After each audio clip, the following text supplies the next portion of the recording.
పొలిచెల్ల హరినాథ్ గారిని ప్రసంగించవలసిందిగా కోరుతున్నాం. సభకు నమస్కారం. ఎలా ఉన్నారు? నాకు మాత్రం చాలా చాలా ఆనందంగా ఉంది. ఇప్పుడు వైజాగ్లో ఇక్కడ లోకనాయక్ ఫౌండేషన్ తరఫున నాకు జీవన సాఫల్య పురస్కారం అవార్డు వచ్చినందుకు చాలా ఆనందంగా ఉంది. అలాగే చాలా బరువు కూడా వేస్తుంది. ఎందుకంటే ఇటువంటి పురస్కారం అందుకున్న తర్వాత ఇంకా ఎన్నెన్నో చేయాలి, ఎంతో ఎత్తుకు ఎదగాలి అన్న ఉద్దేశం కలుగుతుంది. నేను ఒక డాక్టర్ని, మీరు చూసుంటారు, ఏమి న్యూరాలజిస్ట్ని. కానీ న్యూరాలజిస్ట్గా కానీ సైకాట్రిస్ట్గా కానీ ఉన్న దాంట్లో ఇక్కడ ఇండియాలో సంఘంలో ఉన్న కల్మషమైన ఏదైనా అంశాలు ఉంటే దానిలను మన ముందు ఉంచుకోవాలి, ప్రజలకు తెలియజేయాలి. మాస్ మీడియా అంటే ఈ సినిమా ద్వారా తెలియజేయాలి అన్నదాన్ని ఒక ఉద్దేశంతో, నాకున్న కళాతృష్ణతో నేను సినిమాలు యాక్ట్ చేశాను ఇంతకుముందు. తర్వాత చిన్నప్పటి నుంచి కూడా వివిధ నాటకాలు ఒక 30 నాటకాలు వేశాను ఎస్వి మెడికల్ కాలేజీలో ఉన్నప్పుడు. ఆ కళాతృష్ణను తీర్చుకోవడానికి, తర్వాత మన సంఘంలో ఉన్న డిఫికల్ట్ ప్రాబ్లమ్స్ని అందరి ముందు ఉంచేదానికోసం కూడా ఈ సినిమాలు చేయడం మొదలుపెట్టాను. మొట్టమొదటిసారిగా అప్పట్లో ఉన్న రామానాయుడు గారితో హోప్ మూవీ చేశాను. దాంట్లో టీనేజర్స్ సూయిసైడ్స్ ఎందుకు చేసుకుంటారు అన్న దాని అంశం మీద తీశాను. వివిధ అంశాలు, దానికి నాకు నేషనల్ అవార్డు వచ్చింది, చాలా సంతోషం. తర్వాత చంద్రహాస్ అనే మూవీలో టెర్రరిస్ట్ అంటే ఎవరు, తర్వాత ఒక ఇండియన్ అంటే ఎవరు, అందరు ముస్లింలు టెర్రరిస్టులు కాదు అన్న అంశం మీద నేను సినిమా చేయడం జరిగింది. దానికి చంద్రహాస్, దానికి గోల్డెన్ నంది అవార్డు వచ్చింది, చాలా సంతోషం.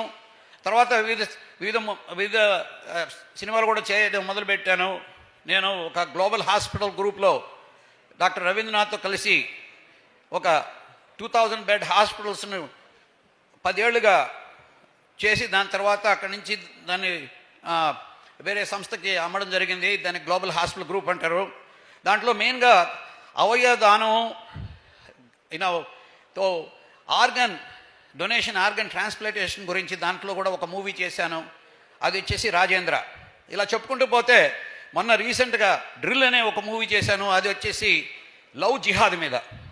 ముందు కూడా ఇప్పట్లో ఒక నెక్స్ట్ మూవీ చేస్తున్నాను. దానికి డ్రగ్స్ ఎఫెక్ట్స్ ఏముంటాయి, యంగ్స్టర్స్ మీద ఏముంటాయి, తర్వాత సమాజం మీద డ్రగ్స్ వల్ల ఎటువంటి ఫలితాలు ఉంటాయి, దుష్ఫలితాలు ఉంటాయి అనే దాని మీద చేస్తున్నాను. అలాగే ఆ సినిమాలోనే డిసేబుల్డ్ పీపుల్ అంటే అదర్వైజ్ ఏబుల్డ్ అంటారు, వాళ్ళ రూల్స్ ఏమిటి, వాళ్ళ రైట్స్ ఏమిటి, దాని మీద కూడా ఒక సినిమా చేస్తున్నాను. అలాగే ఈ సినిమాలోనే ఒక అంశంగా ఒక సేవింగ్ ది గర్ల్ చైల్డ్ అంటే ఒక సమాజంలో ఒక గర్ల్ చైల్డ్కి ఈ బాధలు ఎట్లా ఉంటాయి అన్న దాని మీద అంశం మీద కూడా ఈ సినిమా జరుగుతుంది.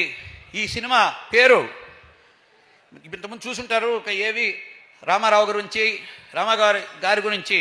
రామారావు అంటున్నాను ఎందుకంటే నాకు ఆత్మీయుడు, ఎందుకంటే ఆయన స్ఫూర్తితోనే నేను సినిమాల్లో చేయడం మొదలుపెట్టాను, ఈ ఏవి తయారు చేశాను. తర్వాత నేను అమెరికాకి వెళ్ళినప్పుడు నాకు స్ఫూర్తి కలిగించింది, ఎప్పుడైనా కష్టం ఉన్నప్పుడు ఆయన పాటలే నాకు స్ఫూర్తి కలిగించాయి. ఎప్పుడైనా మెడికల్ కాలేజీలో ఉన్నప్పుడు నేను కష్టపడుతూ ఉంటే మత్తు వదలరా నిద్ర మత్తు వదలరా, మత్తులోన పడితే గమ్మత్తుగా చిత్తవదురా అనే పాటను గుర్తుపెట్టుకుని చదవడం మొదలుపెట్టాను.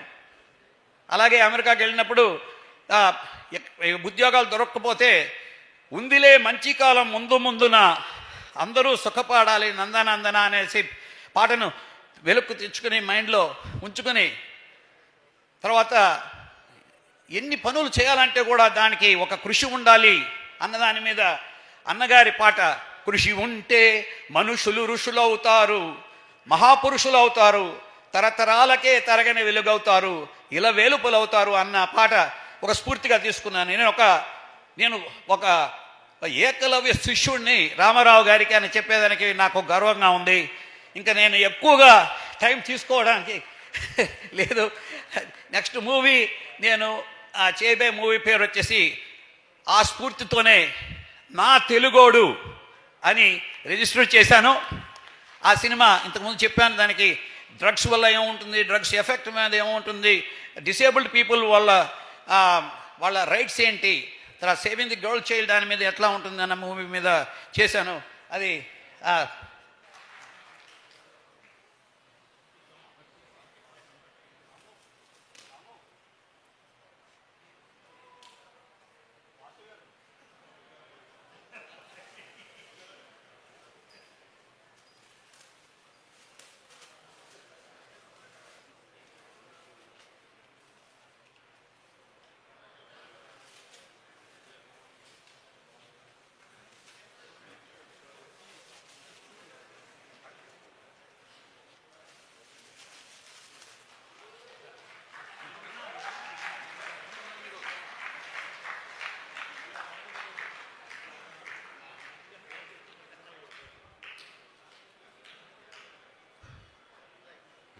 థ్యాంక్ యూ డాక్టర్ గారు.